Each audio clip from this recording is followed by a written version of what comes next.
Hi everyone, this is तस्कीन खान और आप देख रहे हैं वाओ टीवी। पाकिस्तान के एक शहर है सवात, वहाँ पे लोग बड़ा सियाहत के लिए जाते हैं, टूरिज़म के लिए जाते हैं। और हमेशा हम कहते हैं कि पाकिस्तान के अंदर टूरिज़म की इतने ज़्यादा मौके हैं कि वहाँ पे जाना चाहिए। अब वहाँ से इतनी दिलखराश खबर आई, दिल टूट गया। और इस खबर के नीचे जो सोशल मीडिया पर मैं देख रहा था, स्पेशली एक्स के ऊपर, जिसको पहले ट्विटर कहते थे, लोगों ने लिखा हुआ था कि काश हम पाकिस्तान छोड़ के चले जाएँ। सियालकोट का एक बंदा था, वो ईद की छुट्टियाँ मनाने के लिए स्वात गया हुआ था।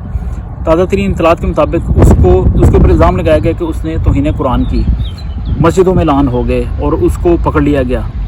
अब होटल वाले क्या करते, इंतज़ामिया क्या करती, पुलिस आई, पुलिस उस बंदे को अपने साथ लेगी थाने में। ये बिफरा ग्रोह जो था, जिसके बारे में कहा जाता है कि वो तकरीबन 13 साल से लेकर 24 साल तक के नौजवान थे और कुछ लोग 35-36 के होंगे, मोस्टली इनके नौजवान थे।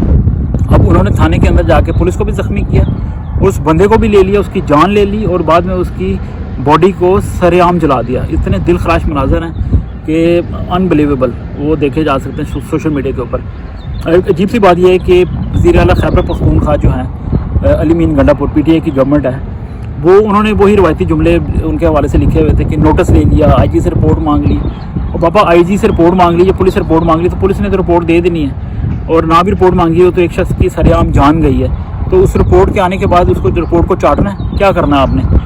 तो ये अमूमन होता है पाकिस्तान की हुकूमत या जो सरकर्दा अफराद होते हैं सियासी लिहाज से, वो ये रिपोर्ट तलब कर ली, नोटिस ले लिया तो फिर नोटिस या रिपोर्ट में तो ये लिखा होता है कि ज़्यादती हुई बहुत बड़ी और एक इंसान की जान चली गई, तो उस रिपोर्ट की रोशनी में फिर क्या एक्शन लिया जाता है। लोगों ने यहाँ तक लिखा हुआ था कि बस हो गई है, अब वो किसी का दाव लगता है तो पाकिस्तान छोड़ के चले जाए, ये लोग कह रहे हैं। तो आप खुद सोचें कि वहाँ पे एक तरफ आप कहते हैं कि सियाहत होनी चाहिए, टूरिज़म होना चाहिए, स्वात जो है बड़ा एक अच्छा मुकाम है और लोग वहाँ पे जाते हैं, तो अब वो लोग क्या करेंगे, कौन जाएगा ऐसे सियाहत करने। और पाकिस्तान से बाहर से जो लोग सोच रहे होंगे कि जो बैरून मुल्क टूरिस्ट होते हैं वो पाकिस्तान जाएँ, खाने खाएँ, यूट्यूब पे वो वीडियोस बनाते हैं या बड़ा वो व्लॉगिंग करते हैं, तो वो 10 दफ़ा सोचेंगे कि जाना चाहिए या नहीं जाना चाहिए। तो this is very very alarming situation. और खुदा उस जो बेगुनाह शख्स मारा गया उसके ख़ानदान को सब्र दे। कोई कानून नहीं है, अगर किसी ने कोई ऐसी हरकत की भी है, फॉर एग्ज़ाम्पल, तो ये जो लोग जस्टिफाई करते हैं मौत को, इस तरह की जो लिंच करते हैं या जला देते हैं लोगों को ज़िंदा, या उनकी लाशों को, या बाज़ औक़ात तो ज़िंदा भी जला देते हैं, तो अब इनके ख़िलाफ़ क्या एक्शन होना चाहिए, मुझे बताएं।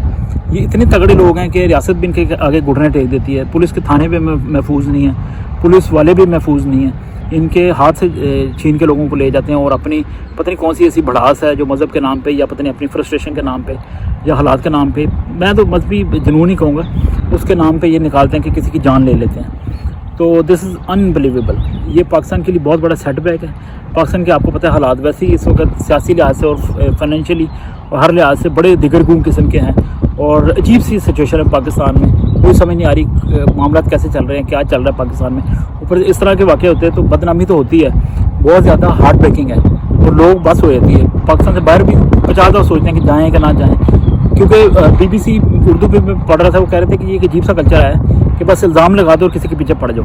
तो ये तो कोई सिचुएशन नहीं है। अब पाकिस्तान के अंदर रहने वाले तो मजबूर है, वो तो पाकिस्तान से जाना भी चाहें तो बेचारे पता नहीं इतना ईजी है कि नहीं पाकिस्तान छोड़ के चले जाए, लेकिन जो पाकिस्तान से बाहर लोग हैं वो 50 दफ़ा सोचेंगे कि हमें ऐसी कंट्री में नहीं जाना चाहिए। तो ये बहुत बड़ा नुकसान है पाकिस्तान का, आलमी लिहाज से भी, मुल्की लिहाज से भी। आलमी सतह पर एक बदनामी है, ह्यूमन राइट्स का रिकॉर्ड पहले ही ख़राब है, और मुल्की लिहाज से ये है कि ज़र मुबादला जो लोग अपना खर्चते हैं इन सियाहती मराकज़ पे जाके, तो वो भी नहीं जाएंगे। तो फिर आप सिचुएशन देखें कि कितना बड़ा नुकसान है। लेकिन अगर ऐसे लोग जो ये जाने लेते हैं, जुल्म करते हैं, इनको ना पकड़ा जाए, इनको सज़ाएँ ना दी जाए, डिलेड किस्म के वो टैक्टिक्स इस्तेमाल किए जाएँ, कभी इनको पकड़ा जाता है, कभी छोड़ दिया जाता है, कभी ज़मानत हो जाती है, तो फिर वैसे भी आपको पता है कि पाकिस्तान रियासत जो है खूबसूरत मुल्क है, लेकिन वहाँ पे एतमाद का फुकदान है कानून को लेके, इंसाफ को लेके। तो कौन जाएगा पाकिस्तान जिसको पता है कि इंसाफ ही नहीं मिलना, ज़्यादती पे ज़्यादती हो रही है। खुदा रहम करे पाकिस्तान के ऊपर, और खुदा रहम करे पाकिस्तान के चलाने वालों के ऊपर। तो खुदा करे कि जल्दी होश में आ जाएँ लोग, वरना ये कि कई सालों से ये बात चल रही है कि बस हो गई है।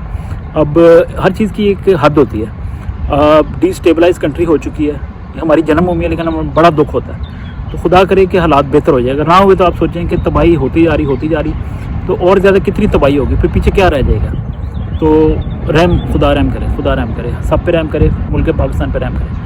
अपना बहुत सा ख्याल रखें और दुआ करें कि ऐसे जो शिद्दत पसंद अनासर हैं ان کو ہوش آئے، عقل آئے، اور ایک تو یہ ہے کہ قانون اگر حرکت میں آئے گا تو ان میں کو ڈر بیٹھے گا کہ ریاست کی یہ بدنامی کرتے ہیں مذہب کے نام کے اوپر اور انسانیت کے نام کے اوپر، تو ان کو پکڑنا ہوگا، ان کو صحیح کٹارے میں لانا ہوگا، پھر جا کے شاید تھوڑا اعتماد بحال ہوگا، ورنہ یہ کہ سو ڈیمیجنگ فور پاکستان۔ اپنا خیال رکھیں، پاکستان کو دعاؤں میں یاد رکھیں، اور خدا رحم کرے ہم سب پہ، اور اس چینل کو سبسکرائب کرنے کا بے حد شکریہ۔ اپنا خیال رکھیں، گاڈ بلیس یو۔